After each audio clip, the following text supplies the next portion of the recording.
트럼프 2.0 시대.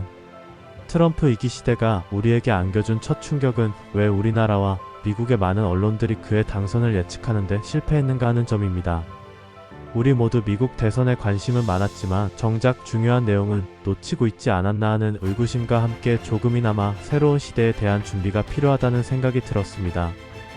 그래서 앞으로 펼쳐질 것으로 예상되는 글로벌한 변화와 대규모 정치 변혁에 대비하기 위해 트럼프 2.0 시대를 소개하려 합니다.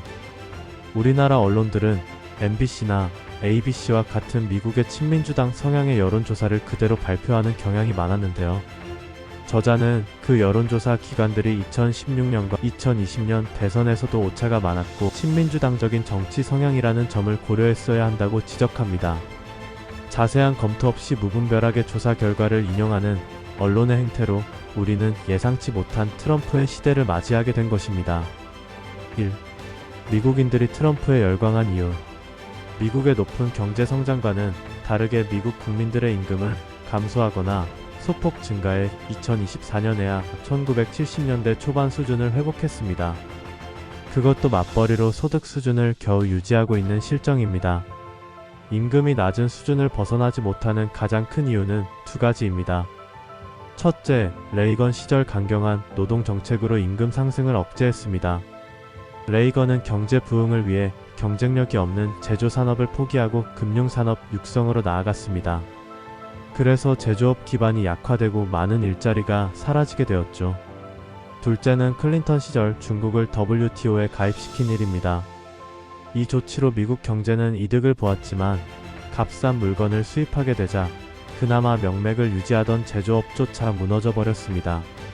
따라서 전통적 민주당 지지자들이었던 노동자들이 민주당에 반감을 가지게 된 것입니다. 게다가 민주당이 불법 이민자들에게 관대한 정책을 펼치자 기존 노동자들의 일자리를 잠식한다는 불만이 한층 높아졌습니다. 트럼프는 이 점을 이용하여 제조업 쇠퇴와 불법 이민자 문제를 이슈화시키며 노동자 계층을 파고들었습니다. 그래서 트럼프의 공화당이 오히려 노동자 계층의 지지를 받는 이상 현상이 생기게 된 것입니다. 트럼프 2기가 1기와 다른 점. 트럼프 2기가 1기와 다른 점은 첫째, 트럼프가 공화당을 완전히 장악했고 둘째, 공화당이 상 하원에서 다수당을 차지했으며 셋째, 재선을 위해 여론을 의식할 필요가 없었다는 점입니다. 따라서 2기의 트럼프는 방해 요소가 많았던 1기 때와는 달리 처음부터 강하게 공약을 추진할 것이며 다자 회의를 싫어하므로 1대1 협상으로 상대를 강하게 압박할 것으로 예상됩니다. 3. 트럼프의 주요 공약. 첫째는 관세 공약입니다. 중국을 주요 타겟으로 하는 관세 부과는 트럼프 지지층의 환호를 받으며 중국의 수출을 감소시키는 효과가 있습니다.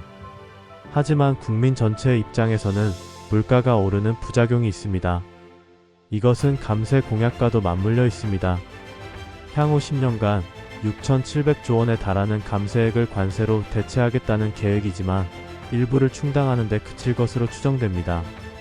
따라서 모자라는 세액은 국채 발행으로 메꿔야 할 것이므로 시장 금리가 오를 것으로 보여집니다. 둘째는 에너지 비용을 낮추겠다는 공약입니다.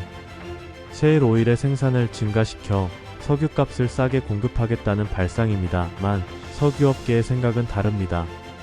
이미 생산은 최대치에 가까우며 미래 수요를 생각하는 관계로 투자에 소극적입니다. 또한 석유 가격은 지정학적 요인과 시장 유동성 등 다양한 요인에 의해서 결정되므로 공급 측면으로만 파악할 수는 없다는 것입니다.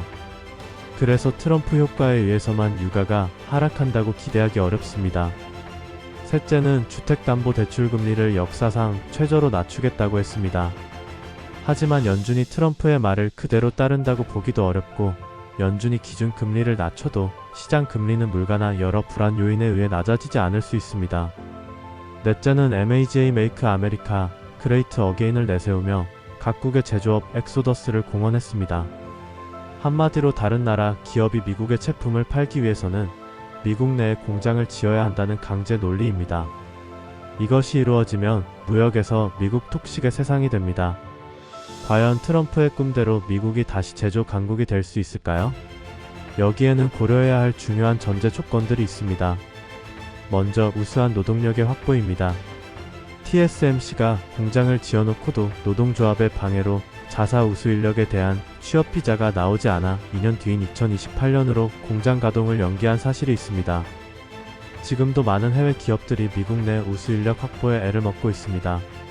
그 다음 문제는 공장을 건설해도 생산 인력이 없어 공장 가동이 지연되면 생산 단가가 올라간다는 사실입니다. 이것은 결국 물가 상승의 원인이 됩니다. 이처럼 트럼프의 공약은 실행 과정에서 인건비 상승이나 물가 상승을 유발하게 되어 처음 의도와는 다른 결과가 되기 쉽습니다. 예를 들어 감세 정책은 시장의 유동성을 공급하게 되고 물가를 상승시킵니다. 국가 부채와 물가 상승으로 금리가 올라가게 되면 상업용 부동산 대출 부실 문제를 해결하기 어렵게 됩니다. 불법 이민자 단속뿐만 아니라 합법 취업이나 이민 심사 강화는 노동 인건비를 상승시키게 됩니다. 또한 무역에서 지나친 미국 톡식은 무역의 블록화와 무역 분쟁을 유발시키게 됩니다. 저자는 이것이 트럼프가 원하는 결과인지를 묻습니다. 하지만 트럼프 스타일이 변하기 어려우므로 우리의 대처가 시급하다고 말합니다.